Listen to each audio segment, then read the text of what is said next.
मैं Krishna Bahal, assistant professor, government EVPG college Korba से आज मैं बीए पार्ट 1 के पेपर सेकेंड की यूनिट 5 के अंतर्गत कार्यक्रम नियोजन या प्रोग्राम प्लानिंग पर आपसे चर्चा करूंगी।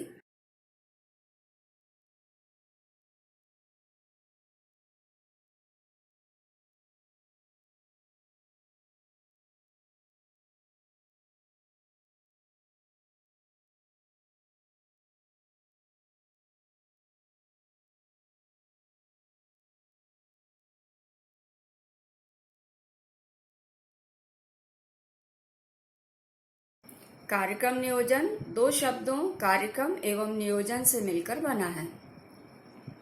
कार्यक्रम के अंतर्गत वर्तमान दशा, आवश्यकता एवं समस्या, उद्देश्य और उन सभी समस्याओं का समाधान आदि कार्य आते हैं, जबकि नियोजन में समस्त क्रियाओं को इस ढंग से करना आता है कि कार्य कुशलतापूर्वक हो जाए। दूसरे शब्दों में हम समझना चाहें इसे तो इस तरह से समझ सकते हैं कि क्या है, क्या होना है और क्यों होना है आदि प्रश्नों के उत्तर कार्यक्रम है तथा कार्य कैसे, कब, कहाँ किया जाए और किसके द्वारा किया जाए, इन प्रश्नों का उत्तर नियोजन है। इस प्रकार कहा जा सकता है कि सभी मानवीय क्रियाओं के लिए कार्यक्रम नियोजन का होना आवश्यक है। किसी भी कार्यक्रम का ठीक प्रकार से नियोजन किए बगैर कोई भी मनुष्य या संगठन निर्धारित लक्ष्य की प्राप्ति नहीं कर सकता है। उदाहरण के लिए किसी प्रोफेसर को कोरबा से रायपुर जाकर व्याख्यान देना है, तो उसमें उनका कार्य कोरबा से रायपुर जाना है और व्याख्यान देना है।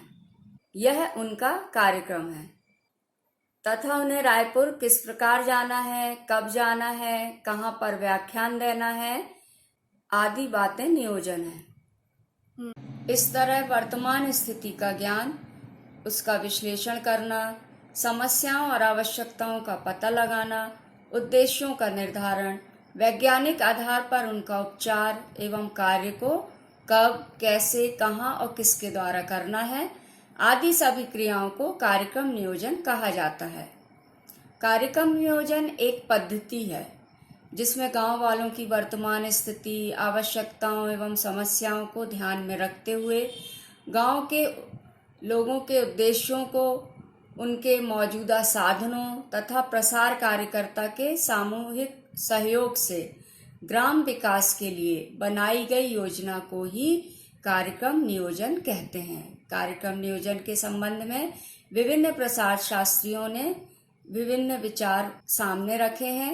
इनमें से प्रसिद्ध विद्वान जे.एस. गर्ग के अनुसार कार्यक्रम नियोजन एक प्रक्रिया है जिसमें कार्यों की विधियों की रूपरेखा इस प्रकार व्यवस्थित की जाती है जिससे कार्य कुशलता से संचालित हो सके। वहीं विद्वान डी. अग्रवाल कहते हैं कि कार्यक्रमों का नियोजन कार्यक्रमों को विधि पूर्वक एवं कुशलता पूर्वक करने की प्रक्रिया है। कार्यक्रम नियोजन के कुछ सिद्धांत भी होते हैं, जैसे वास्तविकता होना चाहिए। कार्यक्रम नियोजन आवश्यकताओं और परिस्थितियों पर आधारित हो। जहाँ नियोजन करना हो वहाँ के लोगों का आर्थिक, सामाजिक, सांस्कृतिक एवं राजनीतिक जीवन, भौतिक दशा, वहाँ की परिस्थितियों की जानकारी होना आवश्यक है। कार्यक्रम नियोजन का अगला सिद्धांत है स्पष्ट उद्देश्य। कार्यक्रम में रुचि बनाए रखने के लिए आवश्यक है कि कुछ उद्देश्यों का निर्धारण किया जाए। उद्देश्य स्पष्ट होना भी आवश्यक है जिससे कि उनको समझकर उनका समाधान किया जा सके। कार्यक्रम की सफलता उस स्पष्ट उद्देश्यों पर ही निर्भर करती है। शैक्षिक आधार भी होना चाहिए। कार्यक्रम इस प्रकार नियोजित एवं क्रियान्वित हो कि इसका प्रभाव लोगों के व्यवहार पर पड़े, जिससे एक प्रगतिशील समुदाय की रचना हो सके। शैक्षिक आधार होने से कार्यक्रम नियोजन में निरंतरता बनी रहती है। इसका अगला सिद्धांत है विस्तृत हो। कार्यक्रम नियोजन का वर्णन पूरी तरह से विस्तृत होना चाहिए, जिससे स्पष्टतः पता चल सके कि कार्यक्रम कब, कहाँ और किसके द्वारा किया जाना है। इसमें लचीलापन भी होना चाहिए। कार्यक्रम नियोजन में परिस्थितियों और साधनों के अनुसार परिवर्तन किया जा सके, ऐसा लचीलापन होना चाहिए। कार्यक्रम में परिवर्तन होते रहते हैं क्योंकि साधन और परिस्थितियों में भी समय के अनुसार परिवर्तन होते रहते हैं। कार्यक्रम नियोजन संस्कृति के अनुसार होना चाहिए क्योंकि भारत में भिन्न भिन्न जातियों के, संस्कृतियों के लोग निवास करते हैं। इसलिए कार्यक्रम का नियोजन इस प्रकार किया जाए कि लोगों की धार्मिक भावनाएं एवं संस्कृति को ठेस न पहुंचे। कार्यक्रम नियोजन आवश्यकता अनुसार होना चाहिए क्योंकि लोगों की आवश्यकता अनुसार यदि कार्यक्रम नहीं होगा तो लोग कार्यक्रम में हिस्सा नहीं लेंगे और इस प्रकार कार्यक्रम असफल हो जाएगा। निश्चित कार्य योजना हो।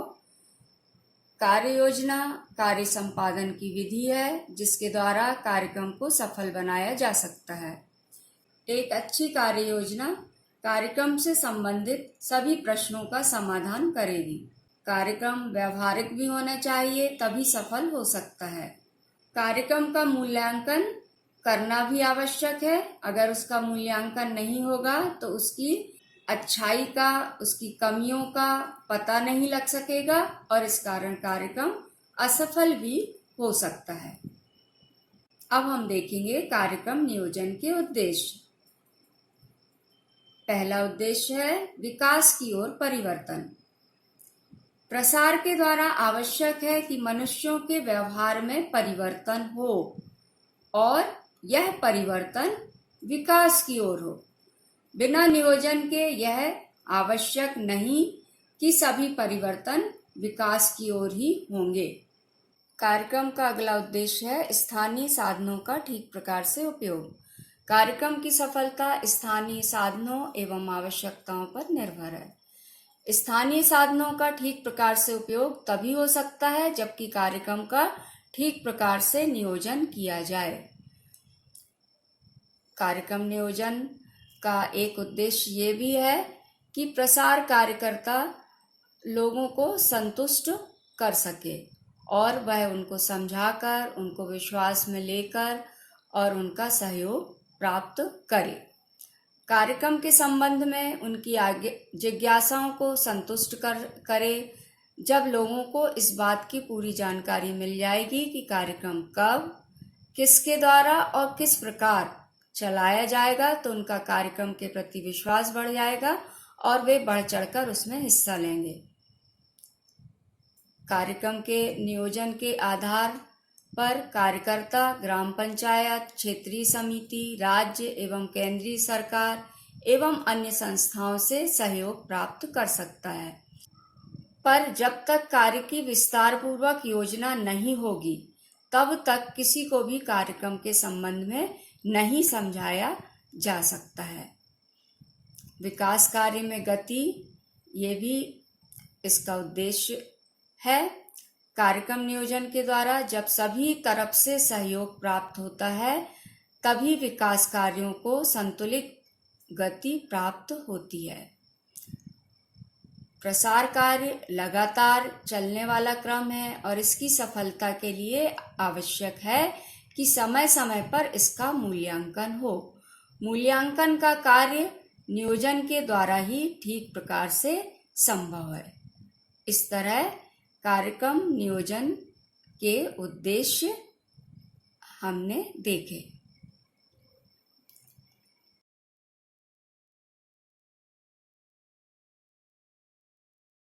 कार्यक्रम नियोजन एक ऐसी प्रक्रिया है जिसके द्वारा लोगों को अपने लक्ष्य निर्धारण करने और साथ मिलकर काम करने में सुविधा रहती है।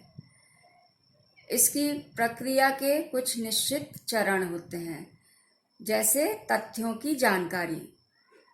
प्रसार कार्यकर्ता का कर्तव्य है कि तथ्यों की जानकारी समुदाय के नेता से प्राप्त करे, क्योंकि इन तथ्यों का प्रयोग करके ही समुदाय का नेता या समिति कार्यक्रमों को चलाती है। ये तथ्य महत्वपूर्ण होते हैं, प्रभावशाली होते हैं और एक कार्यक्रम को निश्चित करने में सहायक होते हैं। इन तथ्यों को प्रतिदिन रिकॉर्ड किया जाना आवश्यक है। तथ्यों की जानकारी अपने अनुभवों से तथा बाहर उपलब्ध साधनों जैसे पंचायत समिति के रिकॉर्ड के द्वारा, समाचार पत्र, पत्रिकाओं द्वारा, व्यक्तिगत संपर्क द्वारा, सर्वेक्षण रिपोर्ट द्वारा, सभाओं एवं अन्य साधनों के माध्यम से एकत्रित की जा सकती है। कार्यक्रम नियोजन प्रक्रिया का अगला चरण है स्थिति का विश्लेषण। तथ्यों को एकत्र करने के पश्चात जो तथ्य स्थानीय स्थिति से संबंधित हो, उनका विश्लेषण कर लेना चाहिए। तथ्यों का विश्लेषण करने के लिए प्रसार कार्यकर्ता को आवश्यकता अनुसार तकनीकी विशेषज्ञों एवं अनुभवी समिति के सदस्यों की सहायता लेनी चाहिए। अगला चरण है समस्या का पता लगाना। तथ्यों का सही विश्लेषण प्रसार कार्यकर्ता को सही स्थिति जानने में सहायता करता है। इससे समस्या पहचानने में सुविधा रहती है। तथ्यों के द्वारा लोगों में रुचि उत्पन्न होती है, जिससे समस्याओं और आवश्यकताओं को पहचान कर उसका हल करने में सहायता मिलती है। इसका अगला चरण है उद्देश्यों का निर्धारण। उद्देश्यों का निर्धारण करते समय उनकी जांच की जाना आवश्यक है कि वे निश्चित दशाओं में प्राप्त करने में उपयोगी हैं कि नहीं। लोग क्या अनुभव करते हैं, उनकी क्या आवश्यकताएं हैं, प्रसार कार्यकर्ता का क्या सोचना है और उन्हें क्या मिलना चाहिए। उद्देश्य निर्धारण करते समय ये सब बातें महत्वपूर्ण हैं और उद्देश्यों के निर्धारण में भी कुछ बातें आवश्यक हैं, जैसे उद्देश्य स्पष्ट हो, विकासशील हो, उद्देश्यों का मूल्यांकन किया जा सके, उद्देश्य प्राप्त करने के लिए संबंधित लोगों व साधनों का ध्यान भी रखा जाना चाहिए। कार्यक्रम नियोजन प्रक्रिया का अगला चरण है कार्य योजना का विकास। प्रसार कार्य की विभिन्न समस्याओं को दूर करने की प्रक्रिया की जो निश्चित रूपरेखा होती है, उसे ही कार्य योजना कहते हैं। कार्य योजना के विकास के लिए कुछ प्रमुख निर्णय लिए जाना आवश्यक होते हैं, जैसे कि उद्देश्य की प्राप्ति के लिए कौन कौन से कार्य किया जाना आवश्यक है, इसके अंतर्गत किन विधियों को सिखाने की आवश्यकता है तथा कौन सी विधि किस तरीके से अथवा किस उपकरण से सिखाई जाएगी, ये निर्णय लिया जाना भी जरूरी है।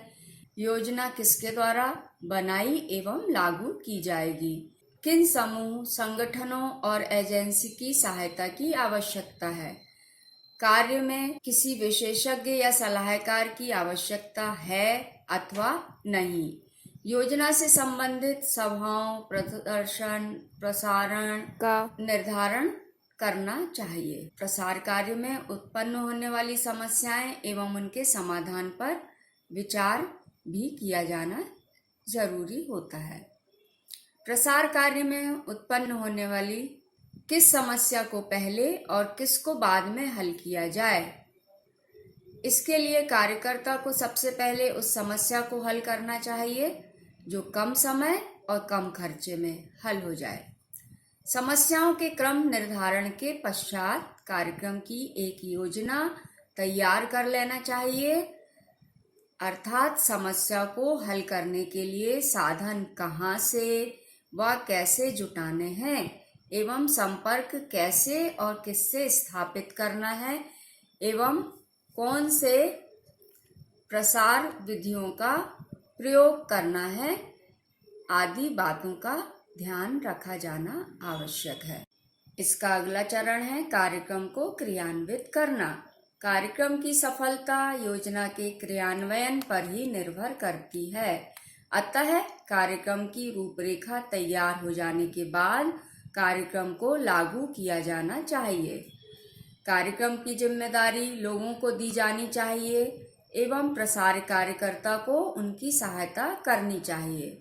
लोगों को विभिन्न विधियों द्वारा इस बारे में समझाना चाहिए एवं योजना की सफलता हेतु आवश्यकता होने पर अधिकारियों का भी सहयोग ले लेना चाहिए। अगर परिवर्तन या समायोजन की आवश्यकता हो तो सब लोगों की स्वीकृति से निर्णय लिए जा सकते हैं। कार्यक्रम नियोजन की प्रक्रिया का अगला चरण है उन्नति का मूल्यांकन। मूल्यांकन उद्देश्य प्राप्ति के निर्धारण की प्रक्रिया को कहते हैं। मूल्यांकन के द्वारा हमें यह ज्ञात होता है कि उद्देश्य कहाँ तक प्राप्त किए गए हैं और उद्देश्यों की पूर्ति कहाँ तक होनी है, कौन से कार्यक्रम अधिक सफल हुए हैं और कौन से असफल, और क्यों। इन सब बातों की जानकारी हमें मूल्यांकन के द्वारा ही प्राप्त होती है। अतः मूल्यांकन ही नियोजन को सफल बनाता है, क्योंकि इसके द्वारा कार्यक्रम की कमियों को जानकर उन्हें दूर किया जा सकता है। इसका अगला चरण है पुनर्विचार।